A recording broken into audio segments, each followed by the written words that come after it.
Hello, Chris Mason and Matt Vautour, MassLive. We are day two at the Super Bowl. And Matt, the biggest news of the day actually broke early, and it wasn't even from the Super Bowl specifically, but it was the Hall of Fame news that in addition to Bill Belichick not getting in, Robert Kraft has also been left out. What's your initial reaction to that? It certainly feels like that it's just another thing drawing attention to the fact that the Hall of Fame, the whole process is flawed. And so it's always going to be a little bit hard with an owner because owners don't play and the people that vote have tangible things they can see. L.C. Greenwood, they saw him sack quarterbacks. But Robert Kraft, things he did, whether it was hire the right people that turn the Patriots into a dynasty or work on the labor deal or television deal that were both really important to the NFL right now.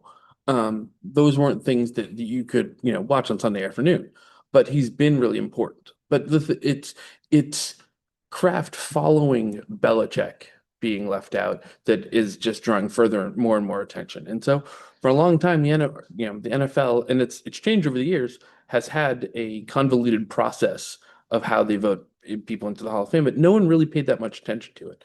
But with Belichick not getting in and now Kraft not getting in a year that there's a ton of attention on the Patriots because they're in the Super Bowl, it's become a much larger thing. So we've seen at the Super Bowl with all the attention that's going to be on the game on Sunday, this has been a really big topic of conversation. People were asked about it a ton on media night, asked about it again. They were asking about Belichick on media night, but now they're being asked with Kraft too. Karen Guregian on our staff talked to Tony Dungy on it, and Tony Dungy, who I don't think either one of us is particularly a fan of personally, No. refused to answer about whether he did it, which certainly Shocker. it doesn't. I guess it's not a guarantee that he didn't vote for it, but it seems like if he did, that's a reason you'd say that you did. Yeah, and I also think that you're probably going to see the whole process overhauled after this, where what it comes down to is you shouldn't have coaches and contributors going against former players. They shouldn't be in the same category. They made the whole thing so convoluted where you have five of them, you're combining them. Guys only get three votes. It's not like yes or no, should this guy be in the Hall of Fame? It's you have your three votes, you have to allocate them a certain way. And a lot of times, if a player, the seniors committee has elected, comes up on the ballot, they don't get elected, they're usually not on the ballot again. So I think you're seeing that there were a lot of people that, had certain causes, and whether it's Right. L.C. Greenwood or anyone like that. Roger Craig, and I Right. mean we're in San Francisco right now, and with Roger Craig, he had so much of his success here. But it really is, if you think about it, Vay Gregorian of the Kansas City Star came out and said that he thinks Belichick's a Hall of Famer. He thought going in that he'd vote for Belichick, but he looked at those three senior candidates and thought this is one of the few chances. Now the reports are that Belichick got 39 votes. He would have needed 40 to get in. So just without knowing the reasoning behind any of the other 10, if Vay is one of the 11, without knowing the reasoning behind any of the other 10, that's telling you 80% of the people who the Hall of Fame has picked to vote thought Belichick was worthy. Mhm. And he's still not getting into the Hall of Fame, despite having the most Super Bowl wins ever as a coach, having the most postseason wins ever as a coach, and being second most of all time wins. That's ridiculous. And It, like it's there's no logic to Yeah, it. no, it's foolish. And as you said, that was a big topic of conversation on media night, among other things. What were your what were your big media night takeaways? Yes, you'd hear actually questions like, "What do you think about Belichick not getting into the Hall of Fame?" Followed by, if there were a zombie apocalypse, who would be the first member of your team to get eaten?"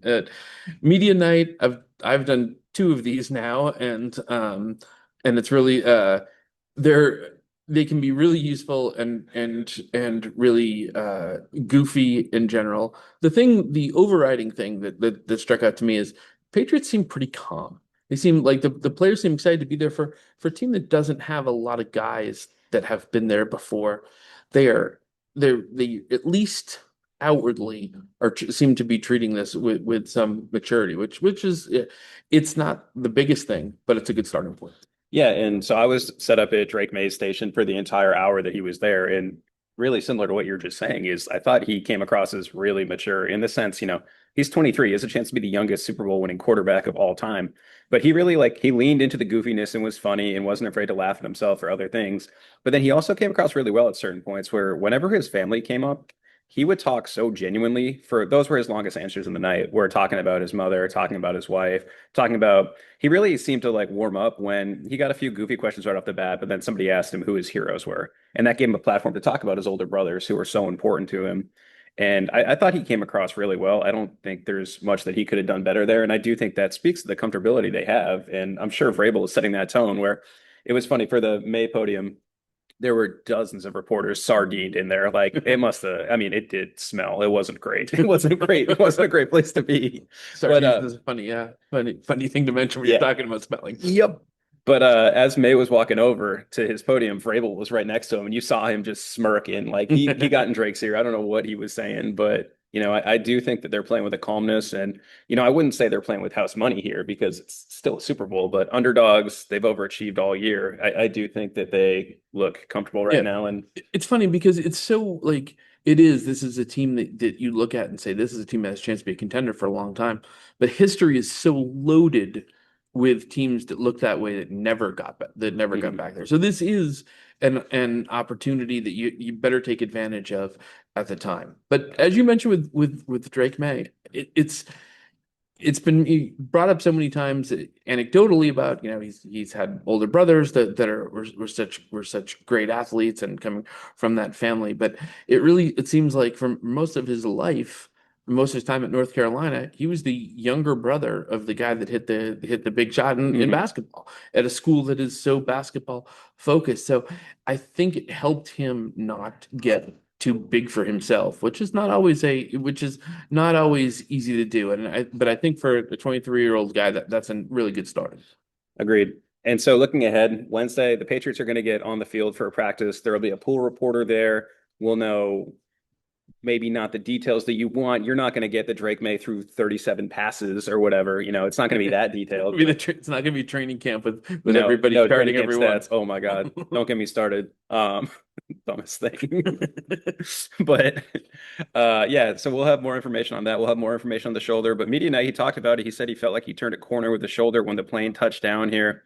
He said it's been feeling a lot better. He said he threw on Monday. So there will be a more detailed pull report, though not that detailed, on Wednesday. He's somehow the only person ever to be more comfortable after getting off an airplane.